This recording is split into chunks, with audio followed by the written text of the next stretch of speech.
नाही, आता दुर्दैवाने कुठलीही गोष्ट सिद्ध करण्यासारखी राहिलेली नाही।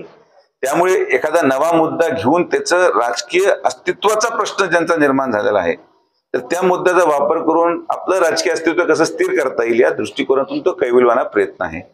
महाराष्ट्रामध्ये 3 लाखापेक्षा अधिक लोकसंख्येच्या भागांमध्ये अपर तहसील कार्यालय निर्माण व्हावं अशी एक समिती जुन्या काळात जवळपास मला वाटतं 5-6 वर्षापूर्वी दांगड समिती गठन करण्यात आली होती। त्यांचा अभिप्रायामध्ये हा उल्लेख होता आणि त्या अनुषंगाने महायुतीच्या सरकारने हा उद्देश केला की आपण हे केलं पाहिजे आणि म्हणून महाराष्ट्रामधून सगळ्या तालुके जिथे जिथे लोकसंख्येचं प्रमाण जास्त आहे अशा अपर तहसीलचे प्रस्ताव मागवले गेले। त्यामध्ये आपल्या अहिल्यानगर जिल्ह्यामध्ये नेवासा, अकोले, संगमनेर आणि नाशिक डिव्हिजन म्हणजे नाशिक डिव्हिजनच्या पूर्ण इतर तालुक्यांमधून इतर जिल्ह्यांमधून टोटल माझ्या मते 19 प्रस्ताव आले आणि महाराष्ट्राची संख्या काहीतरी 50च्या घरात असेल। अपर तहसील कार्यालय निर्माण होणं म्हणजे काही विभाजन नसतं। तत्कालीन महसूल मंत्री माननीय नामदार राधाकृष्ण विखे पाटील साहेबांनी देखील नगर शहर आणि नगर ग्रामीण असं वेगळं अपर तहसील कार्यालय आपण निर्माण केलं। सिन्नर येथे अपर तहसील कार्यालय निर्माण झालं। अपर तहसील कार्यालय निर्माण हे लोकांच्या सोयीसाठी असतं, याच्यामध्ये कुठल्या तालुक्याचं विभाजन नसतं। पण प्रत्येक गोष्टीमध्ये राजकारण आणणं, लोकांना चिथवणी देणं, त्याचा उद्रेक निर्माण करणं हे काम अनेक वर्षापासून हे करत आलेले आहेत। दुर्दैवाने लोकांना त्या भावनेशी खेळणं हे अनेक वर्षापासून चाललेलं राजकारण आम्ही बंद केलं।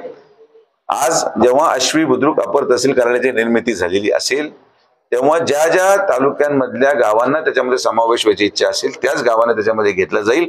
कुठलाही प्रस्ताव अंतिम नाही, हा फक्त प्राथमिक प्रस्ताव होता। त्यामध्ये अनेक बदल होतील आणि माननीय त्या ठिकाणी असलेले आमदार अमोल खताळ जनसामान्यांशी चर्चा करून महसूल मंत्री आणि माननीय उपमुख्यमंत्री शिंदे साहेबांशी चर्चा करून अंतिम निर्णय घेतला जाईल।